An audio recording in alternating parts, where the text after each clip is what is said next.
Hello friends, आप लोगों को मेरे ब्लॉग में स्वागत है। और अभी गुड आफ्टरनून। एक्चुअली मैं आज मेरा ब्लॉग में इम्पोर्टेंस रहेगा ये बात की कि रिज्यूम बनता कैसे है और रिज्यूम के लिए इम्पोर्टेंस क्या क्या चीज़ लगता है और वो बनता का वो चीज़ आज मैं बता रही हूँ। तो एक्चुअली मेरे पास कुछ ऐसे ख़ास चीज़ नहीं है जिससे मैं आपको करके दिखाऊं, जैसे कंप्यूटर लैपटॉप वगैरह नहीं है मेरे पास। तो फिर मैं जितना हो सके मैं अपने मुंह से ही बताऊंगी और जितना हो सके मेरे रिएक्शन से और मेरी बातों को ध्यान से सुनिए ताकि आप लोग समझ सकें। मैं कोशिश करूंगी कि मैं अपनी बातों को क्लियर मैं बता सकूं, आप मेरी बातों को अच्छी तरह समझ सकें। तो एक्चुअली अभी यूथ जो है बहुत सारे जो लोग ग्रेजुएशन कर रहे हैं और बहुत सारे लोग पढ़ाई किए हुए हैं, वो लोग बेरोज़गार बैठे हुए हैं और वो बहुत लोग काम की तलाश में हैं।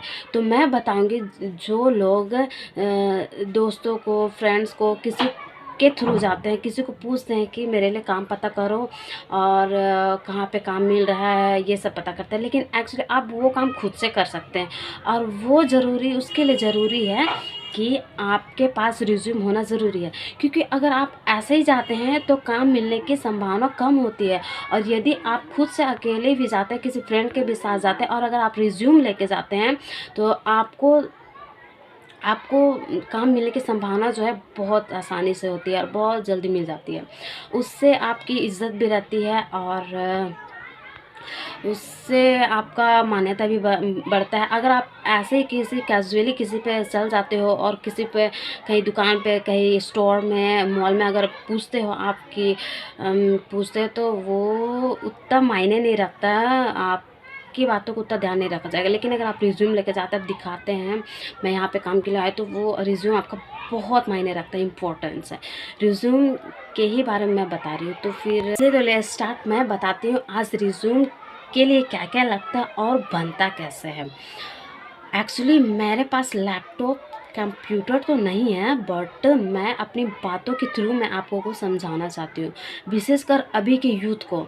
आप लोग मेरे चैनल को देखते हैं तो प्लीज़ आप लोग शेयर भी कीजिएगा, सब्सक्राइब भी कीजिएगा और लाइक भी कीजिएगा ताकि मेरे जो वीडियो है, चैनल है और यूथ तक पहुँच सकें। Let start. रिज्यूम के लिए ज़रूरत होता है, उसमें अगर आपका जब फॉर्म भरा जाएगा, आपका फॉर्म जब भरा जाएगा, वो तो कैफ़े में ही काम होता है, तो उसमें आपका सबसे पहले नंबर पे आता है फादर्स नेम मांगेगा, जो कि आप आधार कार्ड लेके जाइएगा तो उसमें बहुत कुछ दिया हुआ रहता है।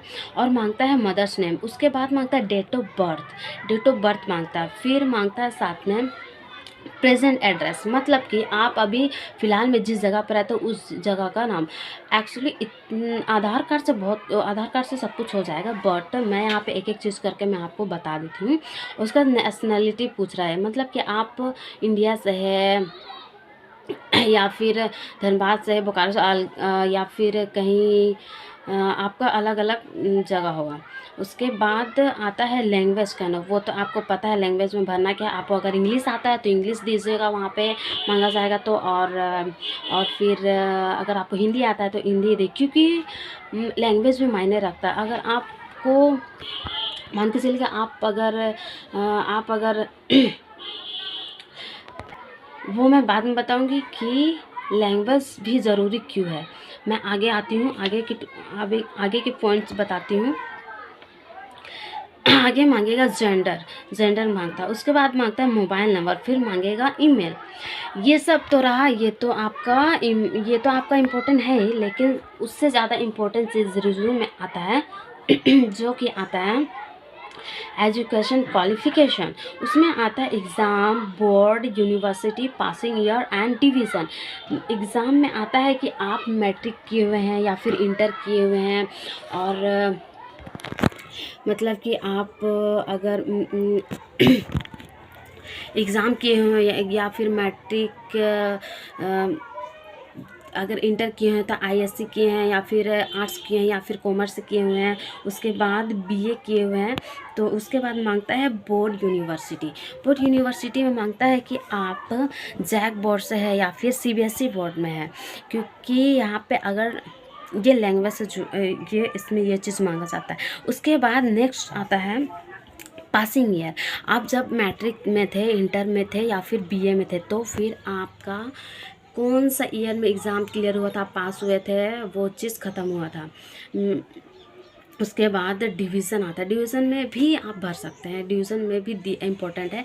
फर्स्ट डिवीज़न या सेकंड डिवीज़न, वो तीनों का, अगर मैट्रिक किए हुए हैं तो मैट्रिक का भी देना पड़ता है, और इंटर किए हो तो इंटर का भी देना पड़ता है, और अगर आप ग्रेजुएशन के तो उसका, और अगर कंप्लीट नहीं किए हुए हैं तो वो उस चीज़ के लिए अलग चीज़ भरा जाता है। और उस चीज़ को जानने के लिए आप मेरे नेक्स्ट वीडियो पे क्लिक कीजिएगा, मैं बतलाऊँगी। और उसका एक्स्ट्रा क्वालिफ़िकेशन, यानी कि आप कहीं पे काम किए हुए हैं और किए हुए हैं तो वो चीज़ भी भर सकते हैं, ताकि उससे और आसानी बढ़ जाता है आपको काम मिलने के लिए। उसके बाद आता है, उसके बाद उसके बाद आप एक्स्ट्रा कुछ भी जिस कोर्स किए हुए हैं, जैसे कंप्यूटर वगैरह आ गया, तो वो भी आप दे सकते हैं। क्योंकि अगर अगर वो चीज़ आप भरते हैं, किसी चीज़ कोर्स पूरा किए हुए रहते हैं, तो अगर वो चीज़ आप भरते हैं तो आपको उसमें और बेहतर तरीके से अच्छी पोजीशन पे, पोस्ट पे आपको अच्छा काम या फिर पोस्ट मिल सकता है। ये अच्छे कंप्यूटर जो भी उसका जो कुछ भी आप किए हुए रहते हैं, तो उससे होता है कि आपको और अच्छा पोस्ट मिल सकता है।